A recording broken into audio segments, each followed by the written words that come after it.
Welcome to this virtual realization of our pre-concert talks, Prelude. My name is Andrés Botero and I am the musical ambassador of the Houston Symphony. Symphony number 7, it's built upon the traditional 4 movements, but if you read the list of the titles, you will realize there's no slow movement. So it has a vivace, an allegretto, a presto, and an allegro con brio to end. So these 4 movements, traditionally, a symphony will have a slow movement as a meditative, as an introspective opportunity for the composer to talk about the inner feelings. In this case, there is no. He drives constantly into momentum, forward momentum. It also, and this is the only point I will compare the symphony with Symphony number 5, it is each movement has a distinct rhythmic personality. So if you listen to each of the movements, you can hear how different are from each other. From different Symphony number 5, each of the movements all bear the same idea, the ta-ta-ta-ta. In Symphony number 7, each of the movements will have its own signature, its own personality. Let's start with the first one. It has an introduction. He called it poco sostenuto. There is no description of slowness here, and it goes straight into the vivace. The introduction is very much like Beethoven. It's about a third of the total length of the movement. So it actually sets everyone in the right mood. He needs this introduction because of what's going to happen afterwards. The rest of the movement and the other movements is just movement. From there on, it just goes forward. The whole movement is dominated by dance-like rhythms, and those are rhythms that are much less easy to dance. But through abrupt modulations and the use of this constant rhythm, he is able to capture, grab, and maintain the attention of the listener.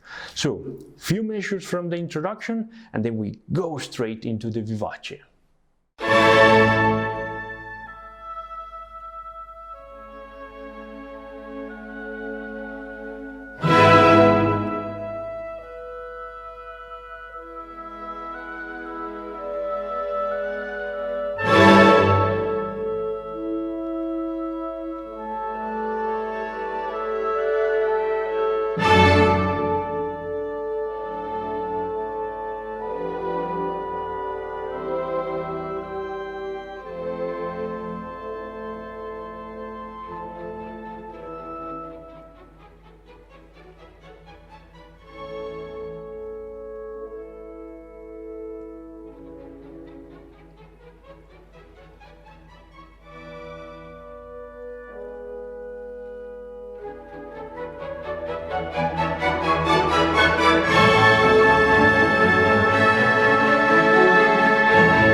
The second movement, the famous Allegretto.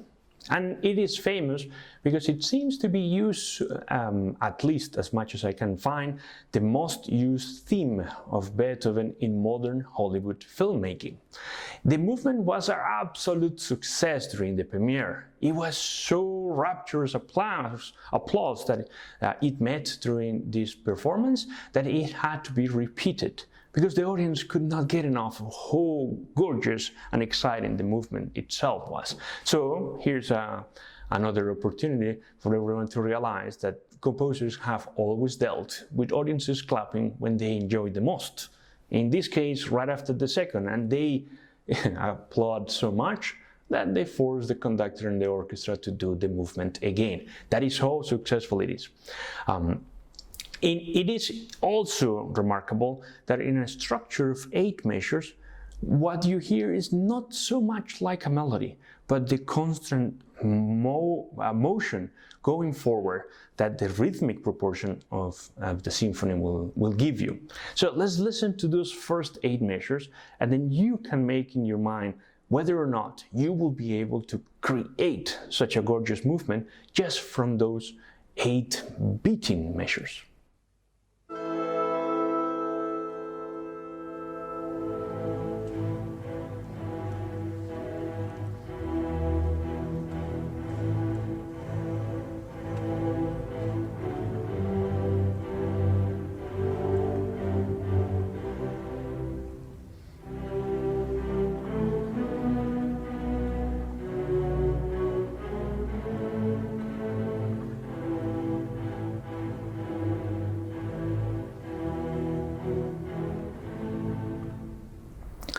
We go to traditionally the dance of the symphony.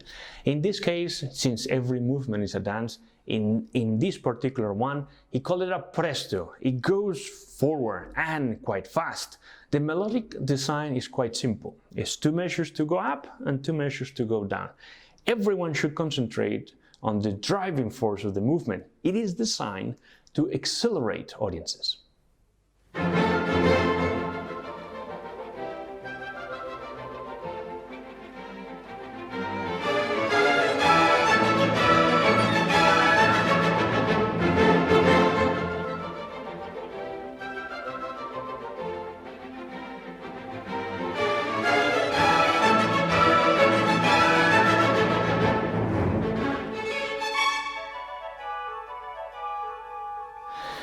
And then we get to the last movement, Allegro con brio. Brio is the capacity that have the forward momentum that we are trying to describe throughout the whole symphony. This movement particularly is the most challenging to play for the strings. First, because it's relentless. Basically the strings play from beginning to end. But yet Beethoven achieved one of the points that I was trying to describe at the beginning. It is a new way to approach it. They can play constantly, but it doesn't sound like they are playing the same constantly. So they can achieve angularity, so you can perceive where the phrases start and end, rhythmic contrast, because you constantly see them changing, and yet it is a constant presence that never leaves the audience or the listener throughout the whole movement. Another important change that Beethoven includes in this movement, the last movement of his symphony, is the dynamic contrast. And by dynamic, we refer to volume. Traditionally, ever since Baroque and classical periods, orchestras will sound loud or soft. That was the options they had available. In this particular case, Beethoven has expanded that dynamic palette, so the volumes get increased. He can get softer and he can get louder. This is the first time in symphonic history that there's a triple forte included. That is how much he wanted to make an impact on his listeners. Let's listen to the beginning of this movement.